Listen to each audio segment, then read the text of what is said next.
Welcome into Sports Idiot Nation. Today is Monday, January 13th, and we got to talk all things a perfect weekend. We had football Thursday, we had football Friday, Saturday, Sunday.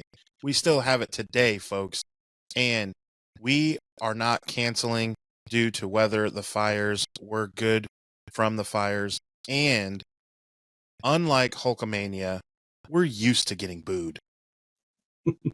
Sports, comedy, pop culture, and everything in between. By idiots, for idiots. You call yourself a college basketball team and score exactly 0 points in a quarter, you're probably an idiot. This is Sports Idiot Nation.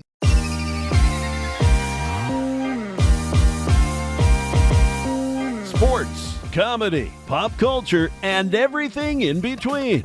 By idiots, for idiots. Welcome, sinners. This is Sports Idiot Nation. All right, it is Monday. Welcome into Sports Idiot Nation. I am Adam Marino, as always, joined by Mr. T.I. and Miles behind enemy lines. We are the weekly recap show that talks about sports, comedy, pop culture, everything in between. You name it, we roast it. And we come to you every Monday, every Thursday. Follow us wherever you get your social media. Remember, the most fun way to watch is on YouTube. We are going to definitely highlight the most perfect football weekend in maybe the history of football. Not necessarily by how the games went, but if you're telling me that on Thursday was meaningful football, on Friday there was meaningful football, on Saturday there was meaningful football, yesterday was meaningful football, and tonight there is meaningful football. Boys, that's a lot of meaningful football. So let's get into Thursday. Well, before we do that, let's get into this fire situation. Because it just happened really after our last episode a week ago on Monday. It was is really when it took off, you might say.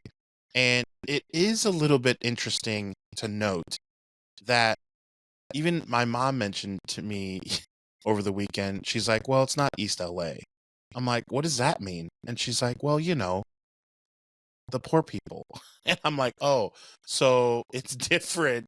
If the poor people are on fire, help, send help, George Bush, help, like Katrina or something, But if it's people, we joked about this before the shows, we were just talking, if it's people worth $35 million and they're sobbing on their Instagram, you don't have as much as a bleeding heart. I don't know. T.I., where do you come out on this? Well, I kind of like to take the South Park approach. Like, it's really the most important thing. The most important thing right now is to get to the bottom of who's responsible for this, and so we can blame somebody. That's pretty much the most responsible thing for us to do right now.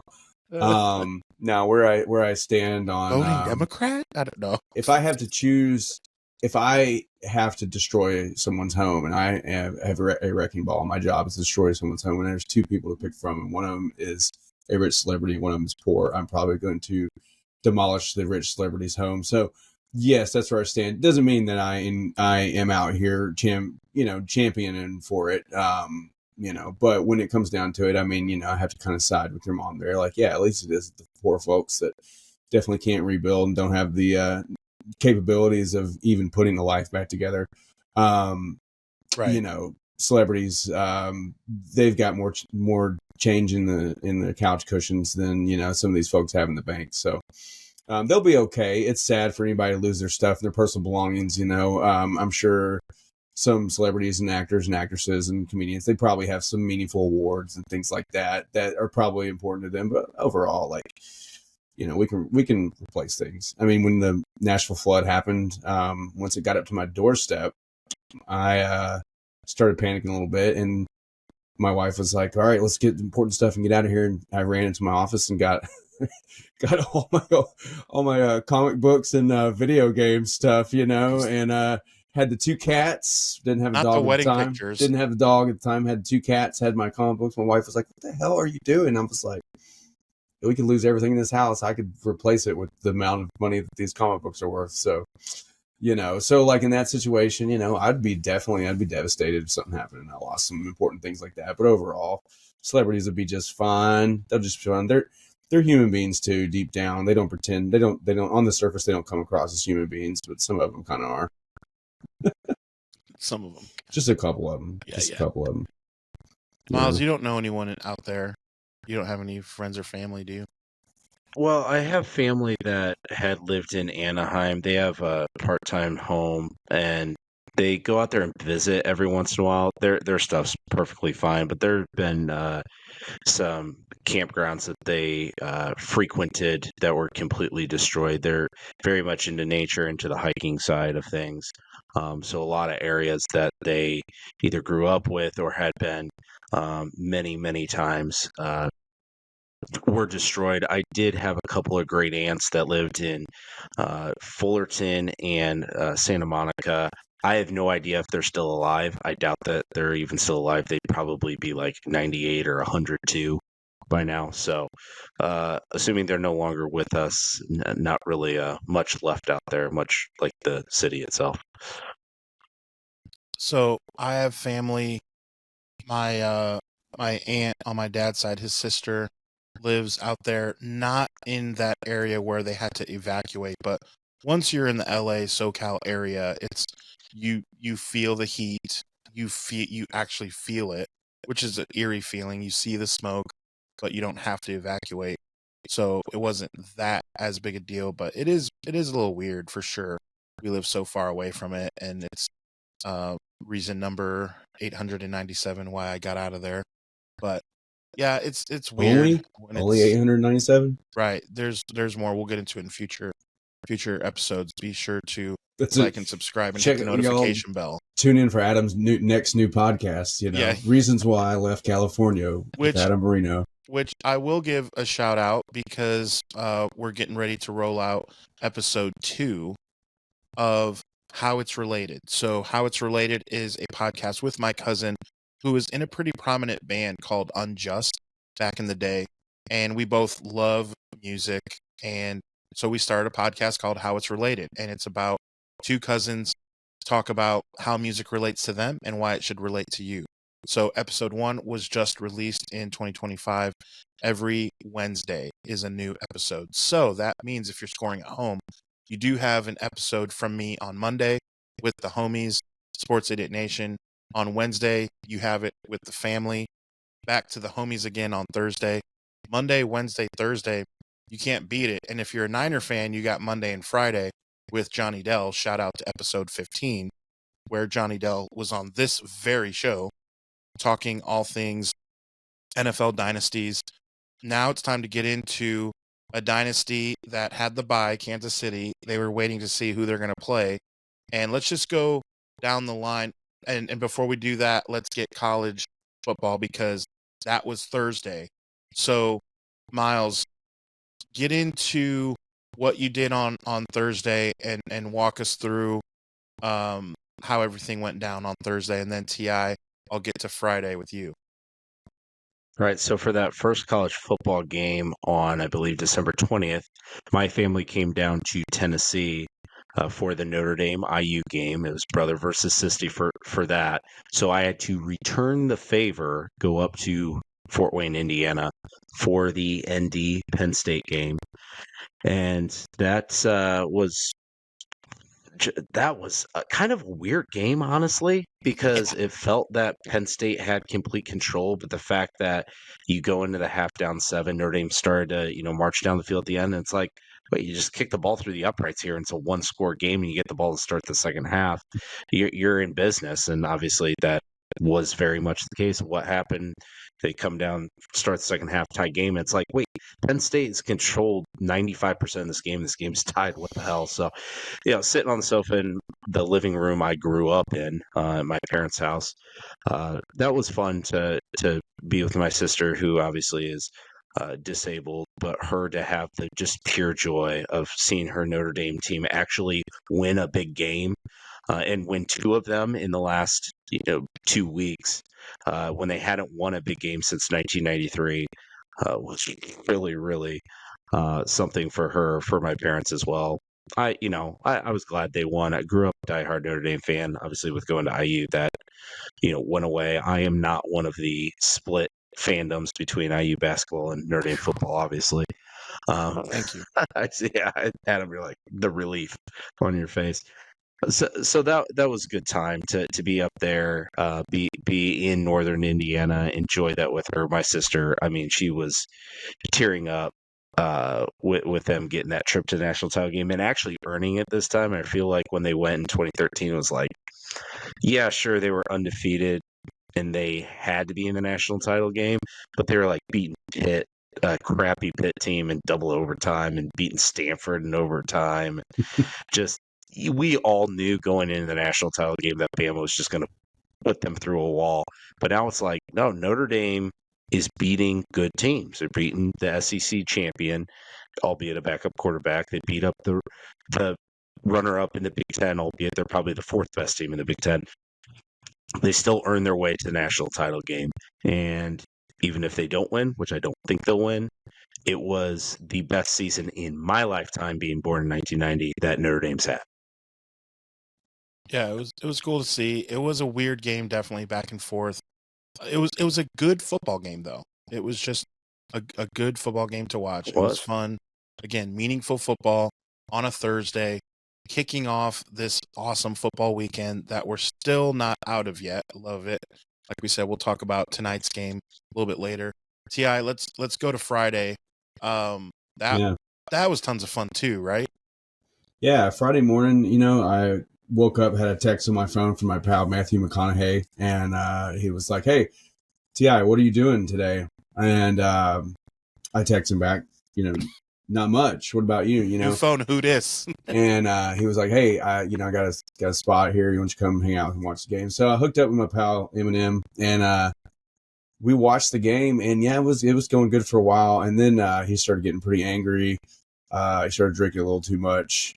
Started kind of wandering and pacing around the room, and I just kind of did my Irish goodbye and bounced out and just hit a bar and kind of watched the tail end of the game. But yeah, OSU they just put it together. They just Texas had the SEC's last hope there, and they just totally just shit the bed like the rest of the SEC. This playoff or this bowl season rather, playoffs, bowl, all of it.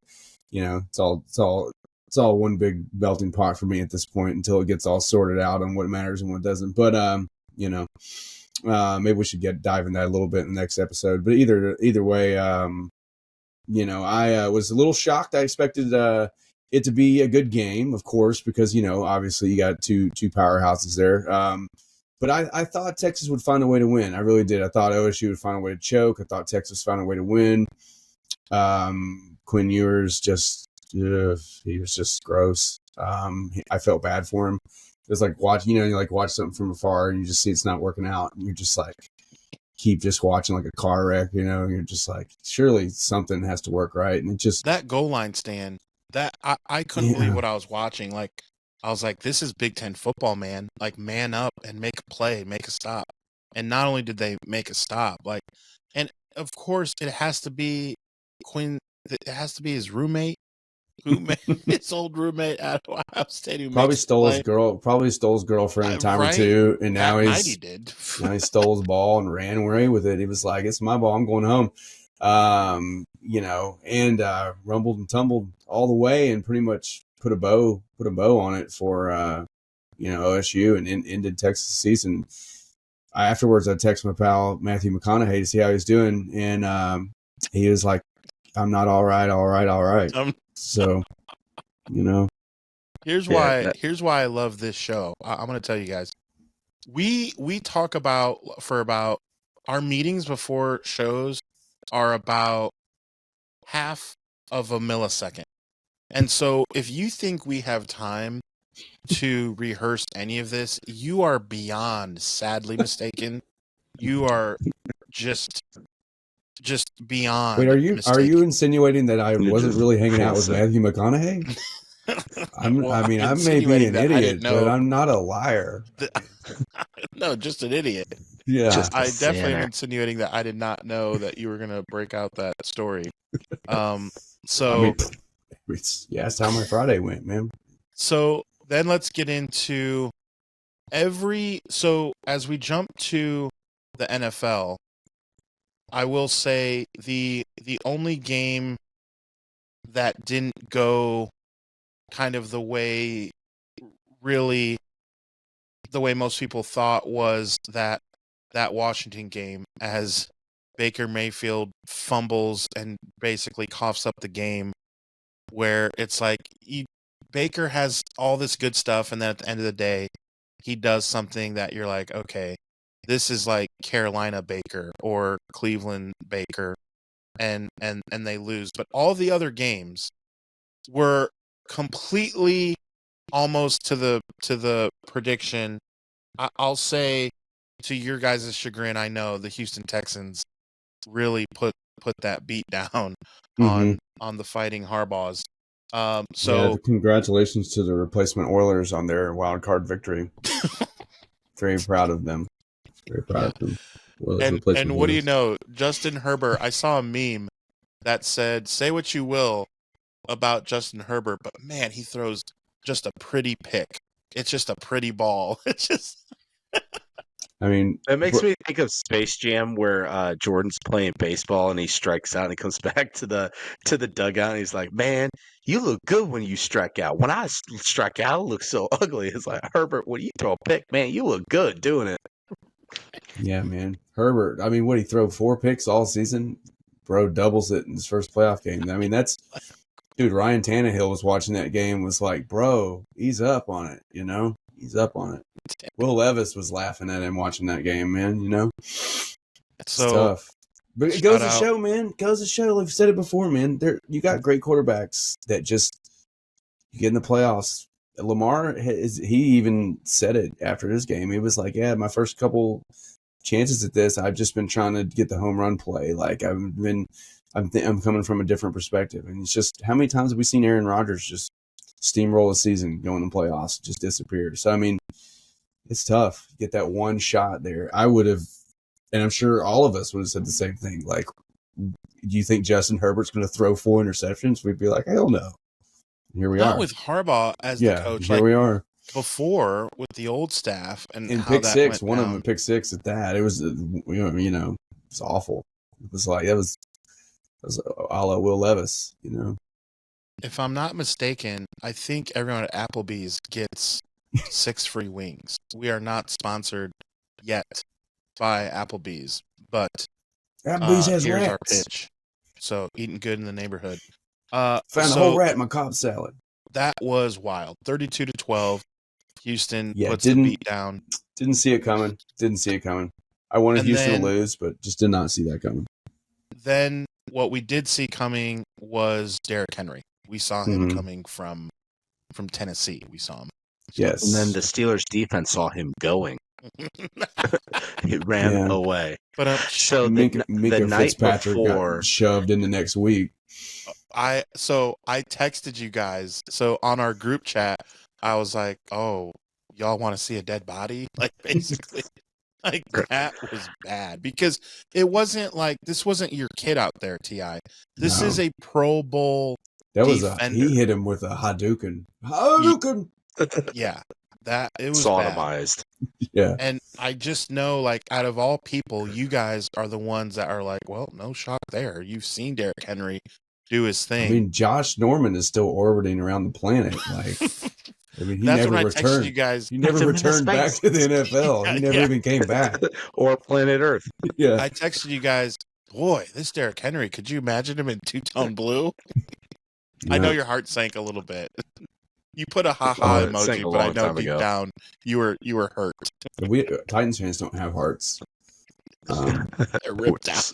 We keep waiting. We keep waiting for it to grow 5 times bigger. Like like the Grinch. You're but a football Grinch. Just doesn't. They're football Grinches. Just I love that. Doesn't happen. Little Cindy, need little Cindy Lou to help us out. How does I gotta get into one thing real quick. So the night before the Steelers Ravens game, I got a call from one of my Army buddies, diehard Pittsburgh Steelers fan, a good fan. I hadn't talked to him on the phone in probably over 6 months. We text a couple times a week, but had not talked on the phone. He calls me after watching last Monday's episode, or excuse me, last Thursday's episode for the preview, saying that we were going to owe him an apology on Monday because the Steelers were going to dominate the How'd that Baltimore go? Ravens. Dominate. And now he's down there apologizing up to us. Yeah. So, Yeah. So no one was shocked. I'm still a little bit shocked when a man of that size runs for a 44-yard touchdown. Like, what are we doing? Where is our fast DBs to go just do something? I don't It's understand. a business decision at that point, man. So many people Man, I bow got out kids. of it. It's like you either become part of the highlight reel or you just let him get an 80-yard touchdown, you know? I mean, that game, the legendary game, the 99-yarder Jacksonville game, I was fortunate enough to be at the stand, you know, in live to see that happen. And he is stiff arming everybody, throwing everybody, and it was like, you know, I've never, obviously, you know, you've been out west, maybe you felt tremors and stuff before. I don't know what that feels like, but that whole stadium, I thought the stands were going to collapse. Like, it was just like this rumbling that I'd never ever heard, and that was like, I know Henry had been doing stuff before, but that was like the coming out party. Like, that point on, It was like he was the Terminator at that point. Like, it didn't matter. Like, every game, like, he was just going to dominate. But seeing that game live will be one of my favorite Titan memories, of course, you know, just because it's such legendary. Like, every time you see a Derrick Henry highlight, you see that game. And so, like, to see it live. And I was coming back from the concession stand, and I was like, sitting into my seat, and they break out of the end zone, and I was just like, oh, I mean, I was feeling weird, like I was going crazy, you know. Along for the ride. Yeah, Derrick Henry, like, good Lord. Like, all these guys, we'll get into the Green Bay-Philadelphia game with Saquon, and he could have broke one at the end, and he just kneeled down just to end it. Like, but, okay, so Baltimore, oh, man, this is getting juicy because as we shift now to Sunday, the first game was the Fighting Josh Allens, and to go up 31-0 after, shout out to Miles' quarterback, man. That dude, that first 8 seconds of the game, boy, he looked good. But then the other 59 minutes kicked in. But I'll tell you, man, for 8 seconds, that strike that he threw, even the look on Sean Payton's face, he's been coaching a long time, and he had like a little, like, you know, on his face, like, oh, we got him. But that was the only points they would score. That's just because his Percocets started kicking in. That's fair. Now, again, and we'll get into the Washington game, how I pretty much predict that game perfectly. But that Buffalo game as well, I was pretty much spot on with that too. Was, hey, for a half, and that was in the second half, it was still a 1-score game. Yeah. The fact that Denver's going to push them for a bit, and then by mid third quarter, they're going to break it wide open. That's why the score ended up being wider than I thought, but it went down still pretty much exactly like I thought it would. It was going to be spicy for like a half, and then gone. So what Miles is saying is he did not predict 31-0 after the first 4 minutes, and that's what it was. But yes, you did kind of say pretty much that, and no one was shocked at that. But the reason I bring it up is because I'm really trying to think here, really, really, really, because Buffalo had just been that team that couldn't get over the hump. There's been some Niner Cowboys, Niner Packers, Niner Eagles type matchups. What I'm thinking of is more anticipated matchups that are not the AFC or NFC championship games, nor the Super Bowl. So in the divisional rounds, man, it's been a while since there's been something that I am this excited for, of Buffalo and Baltimore. Holy cow. Just that, I'm going to be glued. I'm going to be watching the commercials because I don't want to miss when they cut back to, the game. It's like one of those for me. And so I'm so excited for that.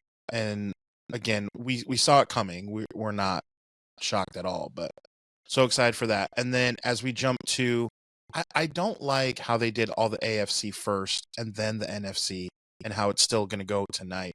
I just don't like that. But that's how it went. And then the NFC gets rolling with, we talked about Saquon Barkley. That game was like halfway boring, halfway okay. You kept waiting the stick where you're like poking at it. Come on, football game, do something. Is kind of how I felt. Was that right, Miles, or was that off? Yeah, well, again, it is one of those games where it just felt like the Eagles were in control, so the Eagles didn't have to do anything exciting. They just wanted to take care of business and get out of there. And we've seen that a lot lately, not necessarily in the NFL playoffs because they're just getting started, but in the college football playoffs, it was like, these games are kind of boring in the first round because the team that was supposed to win and did win just did what they had to do. Let's not get hurt. Let's not do anything too crazy. Let's not show our full hand or full deck, and let's just get the hell out of here to next week. And that's what I kind of felt like that game was. Yeah. So Miles, you're gonna tell me that you think that the Eagles just really didn't care much about the game, even though AJ Brown was on the sidelines reading a book. I mean, come on, man. He was Bro's getting just like- educated. He reminded me of Norm Macdonald at the roast, where he's just like hanging back there, not even paying attention, like reading the paper. Just is like, oh, hey, yeah. Oh, you mentioned me? Because, I mean, they threw the ball to him 3 times. He had 1 catch. It's just like, I don't know, man. You got arguably one of the top 5 wide receivers in the league on your team, and you're still just never really utilize them, So it's like, yeah, I'm kind of with Miles. They really weren't into it. I mean, the Packers had 4 or 5 turnovers, I think. They had at least 4. It's like Jordan Love. And the Eagles still just couldn't do anything with it. It was just like Eagles offense couldn't do anything. Packers kept giving them more chances. And everybody knows the Packers just they at halftime they should have switched to Malik Willis. It would have been a different outcome. Well, what it used to be, 6 teams per conference got in the playoffs. The top 2 seeds got a bye, so the Eagles, being the 2 seed, thought, this is still a bye week for us. This is just that tune-up for next week's game. Nick Sirianni hadn't caught up on the rule book yet, that punchable face guy. But yeah, they should have switched to Malik Willis. They maybe would have beat the Eagles because the Eagles kept giving them opportunities to hang in there. Packers just couldn't get it done. Yeah. But yeah, we'll see, Yeah, AJ Brown, another guy that would, boy, can you imagine him in two-tone blue? Like that guy would be pretty good, I would think. Dude, something to think about. Julio Jones, man. Remember when we had that guy and he was like basically a cripple? Yeah. So Emilio Philly, I go whatever. I don't want to give them too much shine. They took care of business. Whatever. Ugly win. But let's get into really, I think, was this worded this way, Miles? The most watchable game, right? Not between the 2 best teams and not necessarily the best matchup, but as far as just watching a football game, by far the best game out of the ones mentioned was going to be the one that ended last night. And it did go down the way that you said. It was just an exciting football game. Baker Mayfield is that polarizing guy. And for some people, you love to see him make a mistake so that you can beat your chest. And I was kind of that way when Bosa sacked him and then planted the flag. On Monday Night Football, the 49ers crushed the Browns, and Raheem Mostert ran for like 80 yards on the first play, and it's Monday Night Football in front of everyone. Bosa gets the sack. He gets up, and instead of doing this, which was good to see a Bosa get a sack over the weekend and do this because his brother got to do it. But instead of doing this, Bosa went like this with the flag, and planted the flag. And that was in my days of like, I want bad things to happen to Baker Mayfield because I don't like his commercials either. So then there was a shift because then T.I.'s documented this, that, man, on a whim, he goes to the Rams and like all of a sudden is starting and gets the playbook on the plane and all of a sudden plays. And it's like, okay, man, you kind of root for this guy a little bit. And I have no hate against the Bucs. They've never really done anything to me. So it's like, okay, but there's that little bit in me that when he botched that handoff and gave Washington the ball at the 1-inch line, it's like, Hmm. ha. A mini ha came out of me. Gave away the game. That's the way it goes. That's the way it goes. I mean, Cleveland. I root for the guy because the way Cleveland did him dirty. I mean, Cleveland sold the house, kicked him out, brought in the massage enthusiast, and who's out now for another year. Yeah. So which still to me doesn't. I don't even think it's legit. At this point, I think they're just saying it's like paying him to stay away kind of thing. Like the Michael Jordan gambling thing, like, hey, go pretend you want to play baseball because we're going to suspend you. So, but yeah, Baker, we talked about how that was going to be a good game. And, of course, that was both of our pick to click. So naturally I was rooting for Baker there. And, but yeah, I don't have a dog in that fight. It's nice to see two new teams. Nice to see Baker find a home. Nice to see Jaden Daniels proven that, he's just as good, if not better, than Caleb Williams and Bo Nix and all these other guys that he's going to be compared to for the rest of his career because of this QB class. So it's cool to see him get out on a jump ahead of all those other guys. But yeah, it was at least Bo Nix made it. Yeah, no, that's a story. I mean, hey, Bo Nix he's fine, man. Like I said, I got a love-hate relationship with him since he left Auburn, but I don't blame him. I would have left too at that juncture when they fire him out. It's a basketball school.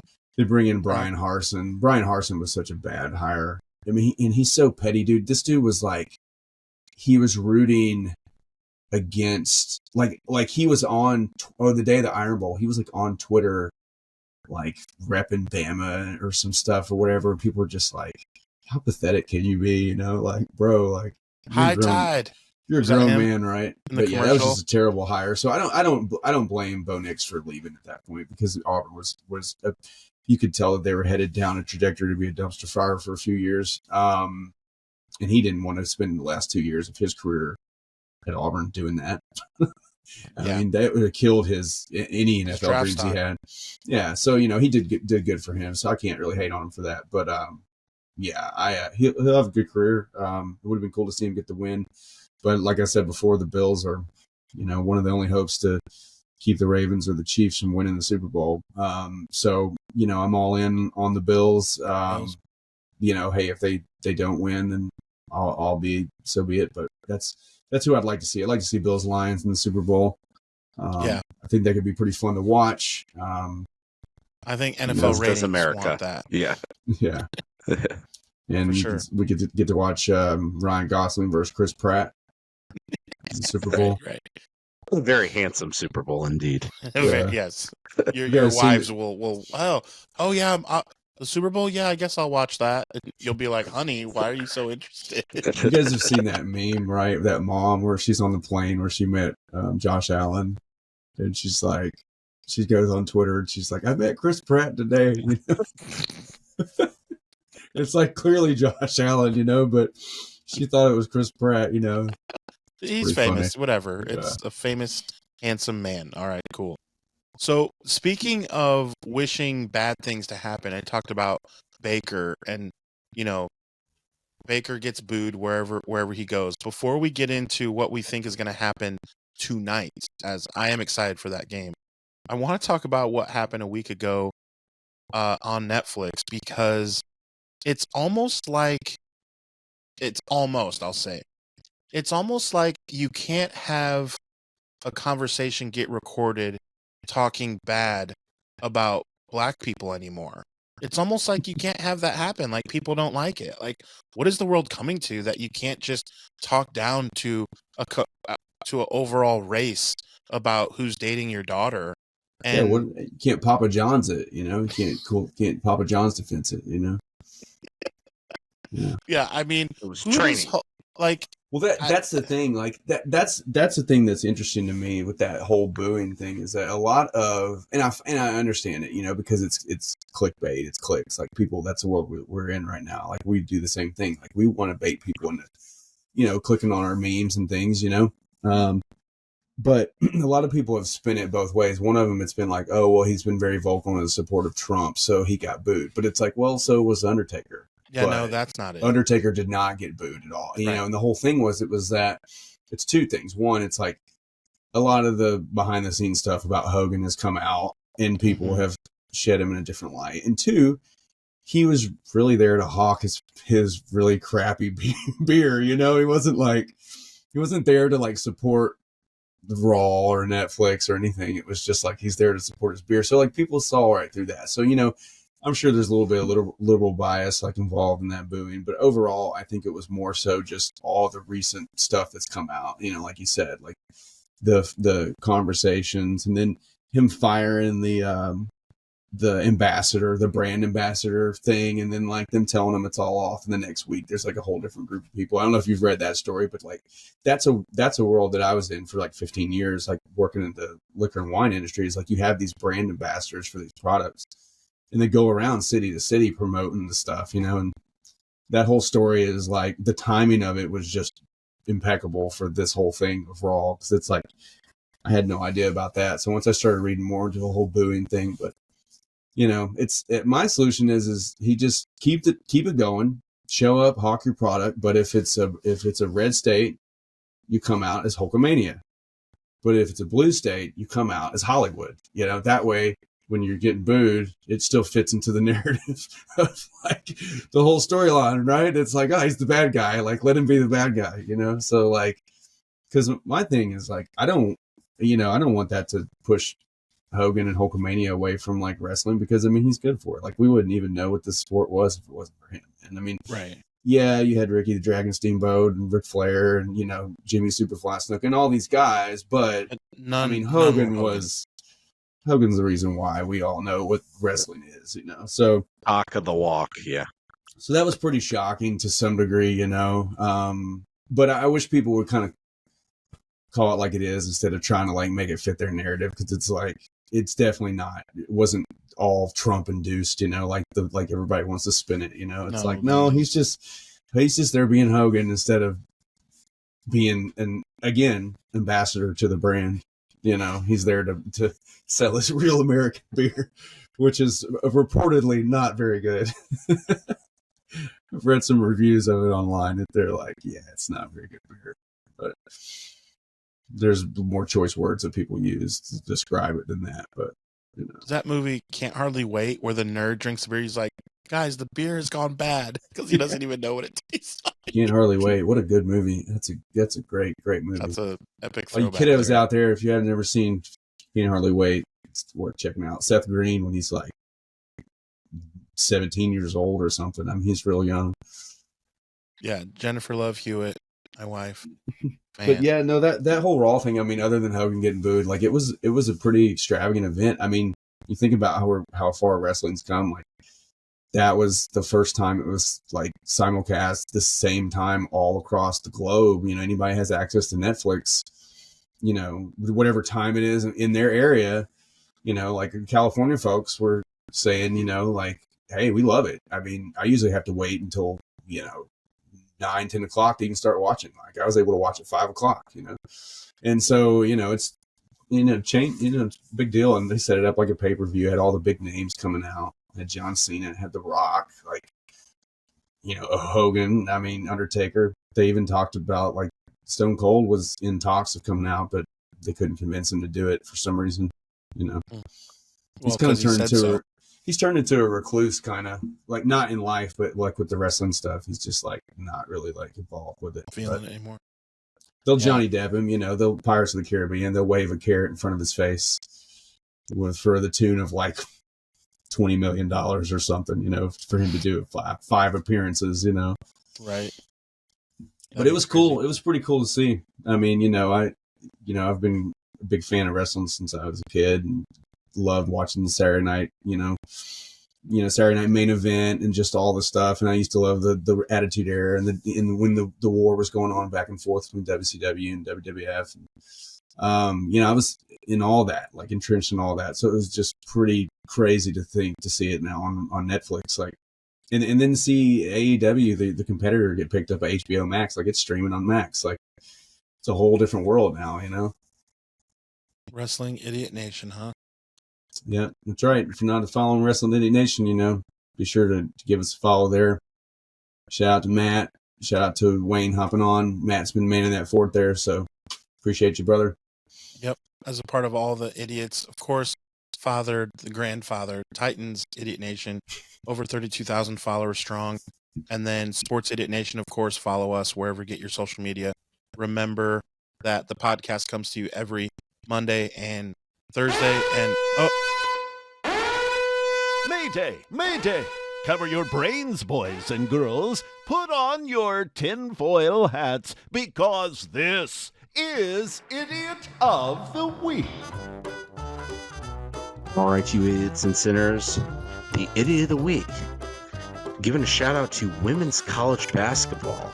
The SMU Mustangs dropped a massive 32 points in the first quarter in an ACC matchup at Pitt this last week, and they cruised along, got about a 32-point lead in the second quarter, led by 31 at half, and then the third quarter hit, and they put up a fat goose egg in the third quarter, got outscored 28-0 by the Pitt Panthers in the third quarter. No, it was not a college football game.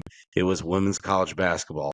So they still had the lead. They were still up by 3 because, mind you, they were up 31 at the half. They got outscored 28-0 in the third quarter. wait, Still so had a who's the 3-point idiot? lead. And then, the fourth quarter still happened. And the Pitt Panthers not only completed the comeback, they won by 13 points. 45-point swing in the game. SMU, 31-point lead at the half, blanked in the third quarter, still has the lead, and then gets beat by 13 points, getting outscored by 16 in the fourth quarter.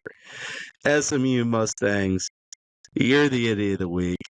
And that almost brings tears to my eyes. Why? I'm wearing a Texas hat right now.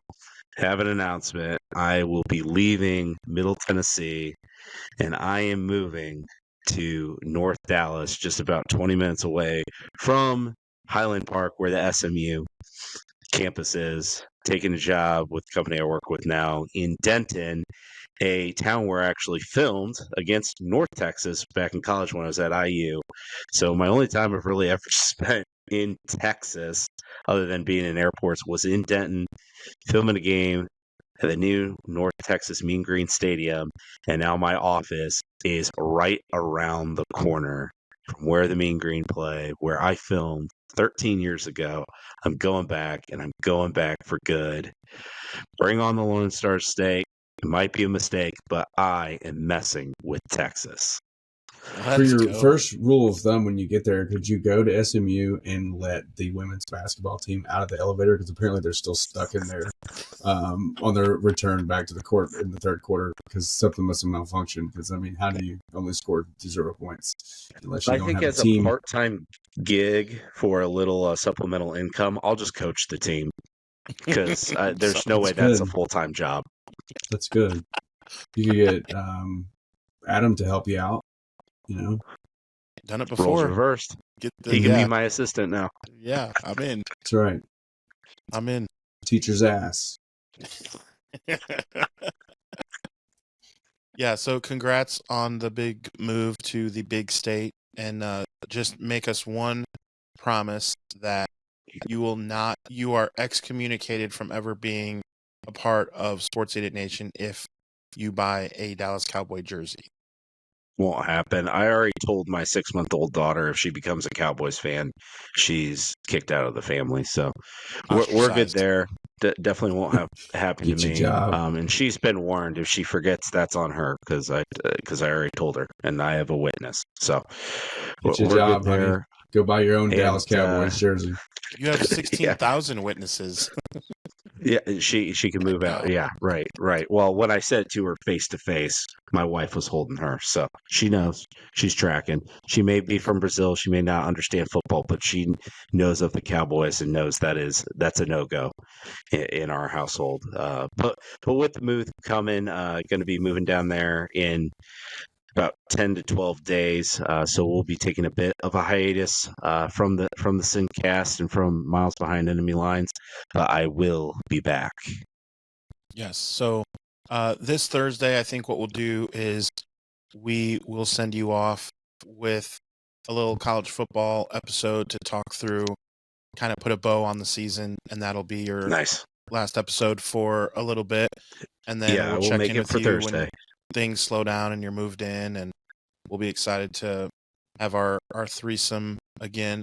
So stay tuned. We will have some fun guests.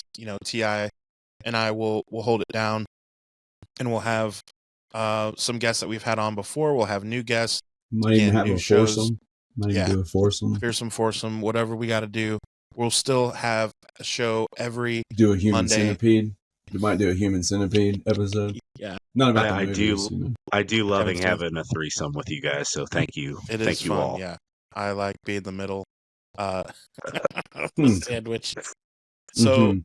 every Monday and YouTube, Thursday, if you're listening, just keep us on the algorithm, please. just don't delete us. Don't put us on the 18 and older, where we have like 9 viewers. So yeah, every Monday and Thursday, you can still expect a brand new episode of Sports Idiot Nation. We will leave you with our predictions for tonight. I have Justin Jefferson scoring 6 touchdowns against the Lambs. I'm not being a homer, guys. Calm down. That seems doable. Four at least.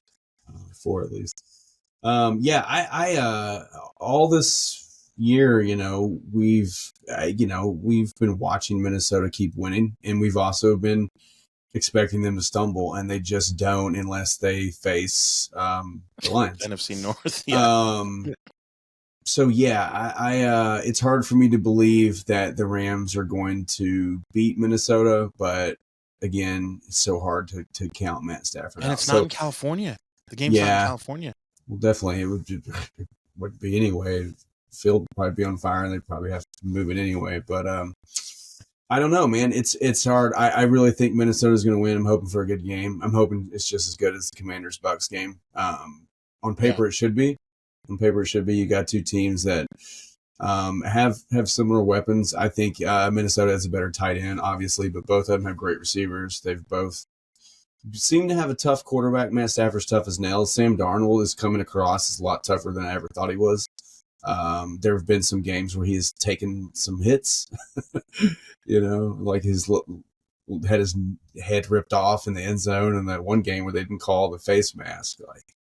Right, and his head and it's lost because of it. His head was spinning around like The Exorcist. But wasn't that the Rams? I want to say it was the Rams. I think it was. I feel like it was. Because they, that there was they didn't call flag, and then that was the end of the game, and they definitely deserved another shot there. Yep. That was part of the Rams' winning streak of how they took the NFC West. We'll see. I'm going to have to go with the Vikings, but I wouldn't be shocked if the Rams won, just because I think they have a proven veteran quarterback that's got it done before. Yeah. Done it once this year already. Yeah. Yeah, Miles, what's your prediction? Well, and again, from our episode on Thursday, I said I think there's going to be a critical turnover in the second half that goes the Vikings' way, and I think that will completely put the momentum on their side, and probably will be about a tied game, maybe a one-score game or 3-point game at that time, but the Vikings will put it away after that turnover. And yeah, JJ will pop off. I have no doubt he will. They should control the game, especially now that it's no longer a true home game for the Rams. I'm sure Minnesota's going to find a way to pack that stadium. My only major concern is the fact that Ti and I said that the Houston not Oilers would get housed by the Chargers, and it was a little bit of a homer pick, and then they dominated. I'm worried Adam making a homer pick here will backfire, and the damn Rams will move on to play Philly, because now we know Washington will be going to Detroit. So the winner of this game better be Minnesota. Will be going to Philadelphia. Minnesota, come on, I'm counting on you. I'm picking Minnesota preseason to play at Detroit for the NFC Championship game. That was your pick to click, right? Absolutely. Minnesota Vikings, pick to click, playing at Detroit, NFC Championship game. That's what I said earlier in the year. Got to stick with it. Thank you, not Redskins, for helping me out last night. The path is still in line. Thank you, Adam, for your pick to click. I do love the fact that I picked many, many months ago I picked the Commanders. I did believe in Jaden Daniels, and he believed in me, guys, more than Baker believed in T.I. It's cute. That's science. It's cute. It's cute, guys. It's real cute. You know, at least all of our pick the clicks made the playoffs, so we're not complete That's idiots. pretty cool. Hey, I will say, it's almost like we know what we're talking about. It's almost as if we're not idiots. So we will see you Thursday. Okay, all you sinners, follow Sports Idiot Nation on TikTok, X, and Instagram. Like us on Facebook, and remember, the most fun way to watch us is on YouTube every Monday and Thursday. Be sure to hit the notification bell so you can be updated when new content drops. Remember, the podcast can also be found on the usual suspects of Apple Podcasts and Spotify. Always remember, don't be an idiot. Sinner.